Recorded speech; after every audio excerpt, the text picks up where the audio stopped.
Hello everyone. In today's session, we are going to see the third part of SCADA. Yes, that is data acquisition. So, what is data acquisition? It is a collection of data, right? What data it may be? It is the data related to our process variable. Fine. If we are having a pressure transmitter or temperature transmitter, what is the value over there? We can store it in a database. So that is a data acquisition, and by using one of the application of SCADA, we are going to perform this data acquisition, and that application name is ODBC. So what is ODBC? So for that I have created a new page over here. So this is open database connectivity. So it is like a driver which is used to interface Microsoft product and SCADA to access the data available in SCADA from database. In simple, we need to create a database in Microsoft product like MS Access or MS Excel. After that, we need to interlink with our SCADA page. When in runtime, we can able to see the data stored in the database. Fine. So like that we can able to store it in a database, or we can collect it in a database and we can store it. Got it? So now we are going to see how to do the ODBC function in WinCC SCADA. Fine. So for that I am going to create two internal tags. So one is a slider, another one is a switch.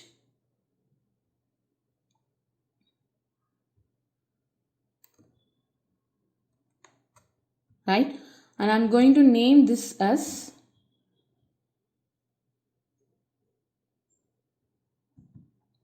temperature transmitter, like that. Fine. And I'm going to create a new tag for this, temp, which is the internal tag. Fine. Got it? So I have created it and I have interlinked with my device. And same for this, I'm going to create a new tag and I'm going to name it as, let it be switch 1. Going to create a new tag for this, SW. Right? This is also an internal tag and the data type is bool. So one digital tag and one analog tag I have created. One is temp, another one is SW. Got it? So these two are the process variables I'm going to store in a database. Fine. So I have fixed that I'm going to watch these two. I'm going to collect and store it in a database. This one I have done. What is the second step means? We need to create a file in a MS Access. Right? So for that I'm going to start menu and I'm going to get a MS Access. Right? Now create a new file. Go for new and you can create the name as anything. I'll just give data today. Fine. And just to find the path, it is in a documents. Just create it. Once you have created,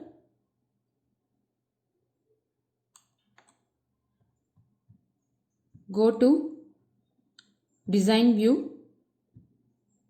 In the design view, you can delete this default row.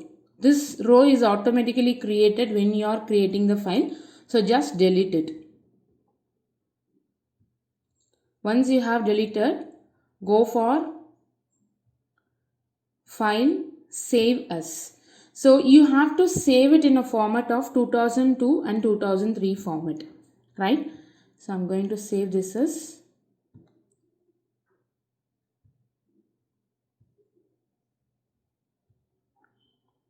still it is in 2007.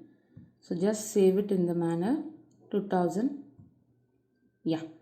So in my documents, I'm going to save with the name data today 1. My file name is data today 1. It is in my documents. Fine. So after that you can minimize this. What is the third step? We need to go to the control panel. Now my SCADA design is ready. My access file is ready. We need to interlink both, right? So for that I am going to control panel.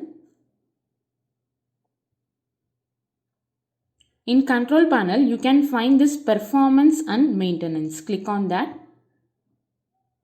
After in performance and maintenance we need to go for the administrative tools.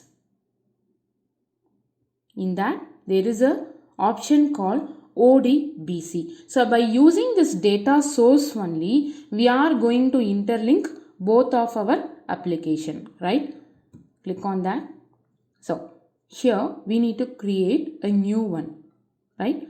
So go to add and your file is Microsoft Access. So you need to choose this option. If you are using Excel, you need to use this option. I am going to use the Access file.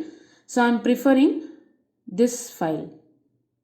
Driver. This is a driver, right? So I am going to use this driver. Click on finish. So it will take you to the setup page.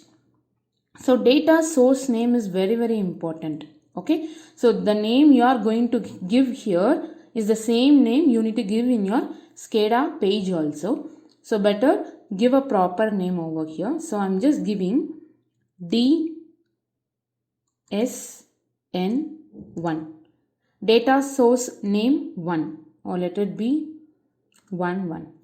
Data source name 11. Just remember this name. After that, database we need to select. So already we have created one database now. We need to interlink that here. So go for select. Where is your database? It is in your my documents, right? Go for my documents, and this is mine. This is ours, right? Data today 1. This is the file name, correct? So choose this. Once you have done that, you can see the path here. So by using data source name, you are interlinking your database name. Fine. After that, you can click OK. After that, you can click OK also here. Fine. So the control panel setting is also done. Right. One setting is pending, that you need to create a log file over in SCADA. You need to tell SCADA that data source name is this one. You need to store here, like that. You need to give some information to SCADA. For that, you can get help from the historical data.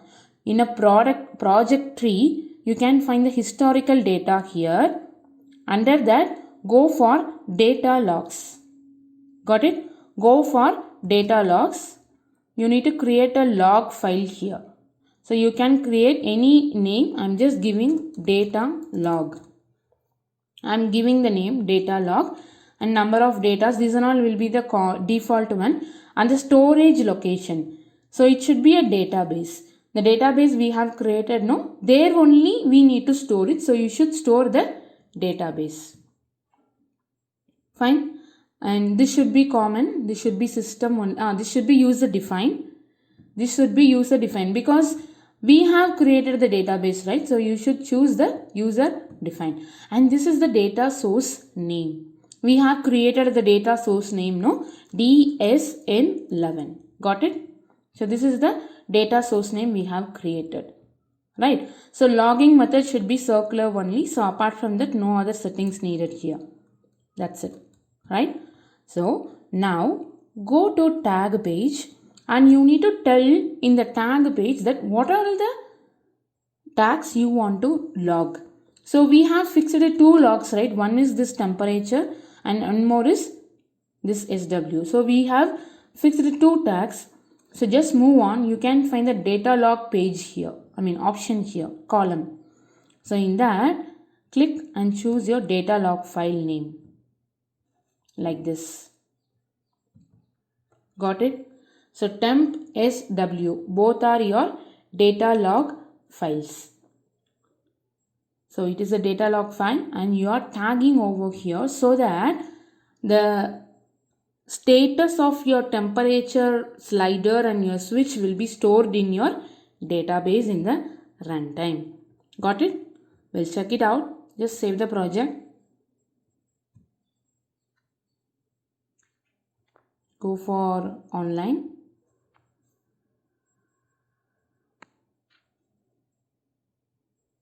Go for your ODBC page. So now we are going to change this.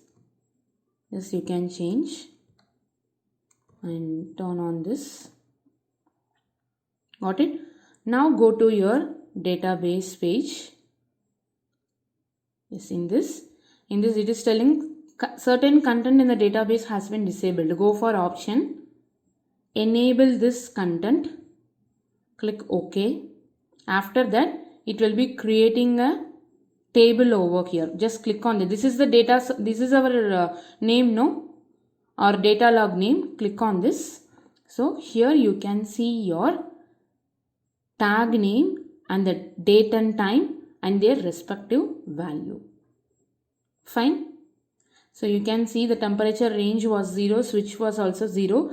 Then the temperature was 70 and your switch was turned on. So in Siemens, it will be replicating the on as -1. Okay.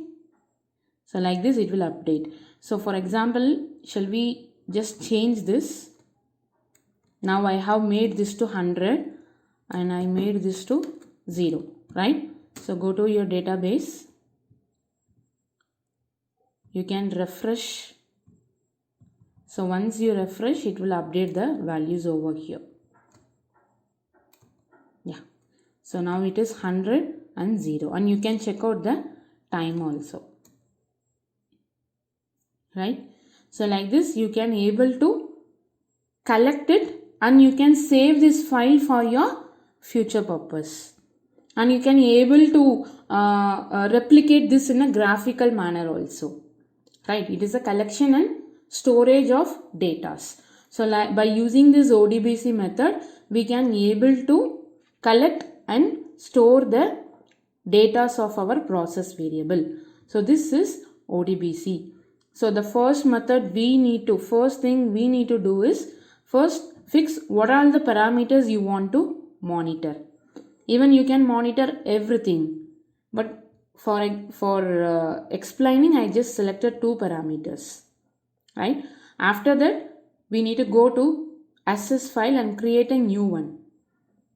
Third step, go to control panel and create a data source name and interlink with our database.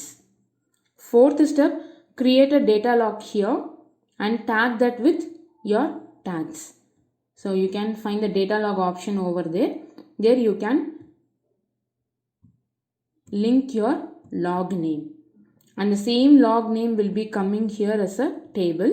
You can click on that and you can see on time or on in runtime.